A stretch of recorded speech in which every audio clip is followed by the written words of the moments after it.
Hey, and welcome back. This is video number 2. We're going to talk about the backlink ninja trick in relation to .edu blogs. Now, why .edu blogs?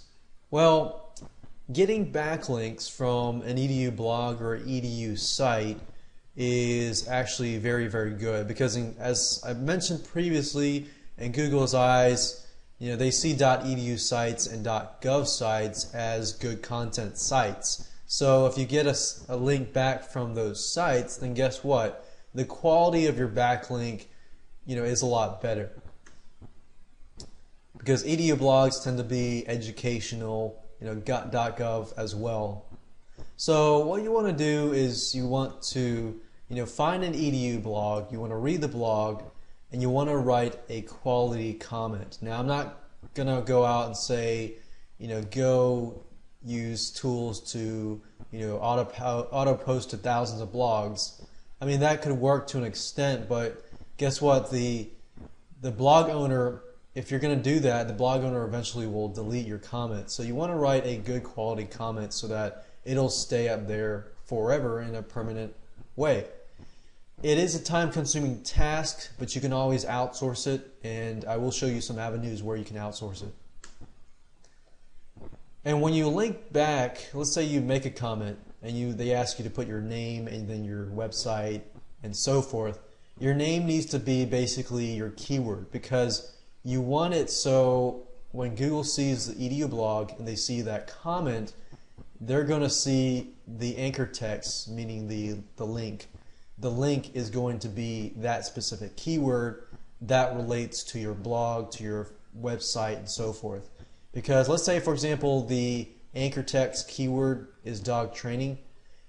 If it is that's the case, then it links back to your site, and your site talks about dog training. It's a relevant backlink. It's not just some low quality backlink. It's a relevant backlink. So, like I said, dog training secrets. Your site has to be on dog training secrets. You can't get a link back, backlink, and just forward it to a different topic or niche.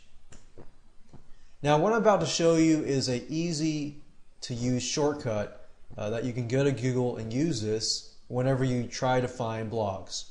Now I'm going to break it down for you. This is what it looks like, but don't worry, it looks kind of confusing, but I'm going to break it down so that you understand. Let's do a search code breakdown. Let's break this down. First of all, when you go to Google and you type in the word site:.edu, basically all that means and all that tells Google is that you're searching for all of the .edu sites. When you add on the word in URL :blog, that means that combine the two together, you're looking for all the .edu blogs. But remember, we're looking for blogs that we can actually comment on, right? So you want to search for .edu blogs that allow you to comment, because not all blogs allow you to comment on the blogs, right? So you add the phrase apostrophe, post a comment, apostrophe.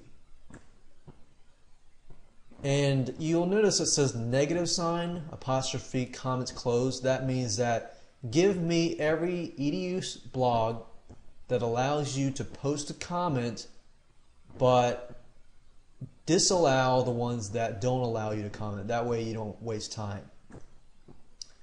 And then if you do negative sign apostrophe, you must be logged in, or negative apostrophe, no more comments allowed, stuff like that. That will basically allow you to disallow the blogs where you must be logged in or comments are closed.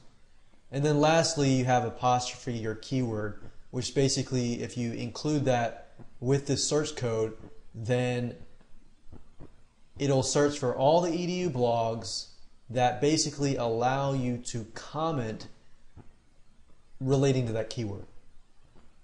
So let's do a few examples so that you understand how to go about doing this and so forth. Okay, so let's say that you are targeting .edu blogs that deal with a specific niche. Let's go here, and before we type that in, let's figure out what kind of keyword that we want to target for .edu blogs. Now, since I'm talking about a video series and it's about, SEO and backlinks and so forth, I'm just going to go ahead and put that in. So as you can see here, when I put that in, just a word of warning, sometimes Google will, make sure that you're a live person. So if you do use this code, just keep that in mind, that you might see that error message. But as you can see, it's 229 results. It's not a ton of results, but we've narrowed it down to a point where we have all these .edu blogs that relate to SEO, and these are blogs that you can actually comment on. So that means you get 229 backlinks to your site. Now I'm going to open these up just so that you can see for yourself.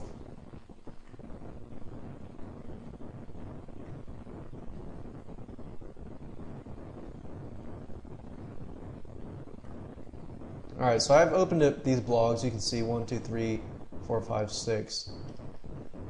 If you open these blogs up, you'll realize, okay, this person talks about, so you want to build a website, why do you need a website, real goals, this and that, marketing and so forth.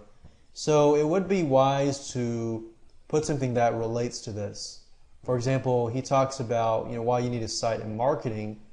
If your site is about SEO and traffic generation and stuff like that, you can talk about that. And you can be like, I noticed that you talked about marketing, your website and so forth. Here are some ways that I found that are good at marketing. So you want to give some tidbits, give some advice, and you'll notice that some of these sites, if you put your mouse over this, you can see it actually goes to an actual domain name. So for this person here, it says, great article, thanks for sharing. I must agree to a comment. So this person is probably using something like Scrapebox, because you can see that their hammock chairs is their anchor text keyword. And that's what I mean by anchor text keyword, is to make sure that when you scroll down here and you put your name, your email address, and your URL should go back to your site, obviously, but your name should be that of whatever that keyword is.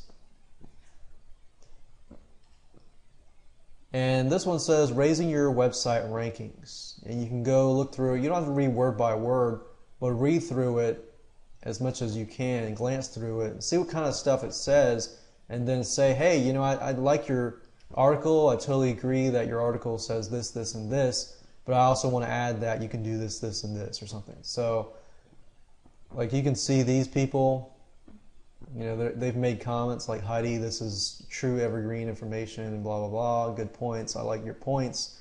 Like, you can see this person actually made a comment, a quality comment. And of course they put a link with the anchor text wholesale product sourcing back to their website. So as you can see, by using that little code that we talked about, every one of these give you the ability to comment. Not every single one, but the majority of them. And like stuff like that says like comments are closed for this post. You can add a negative sign, put it in quotations, and put it in your search.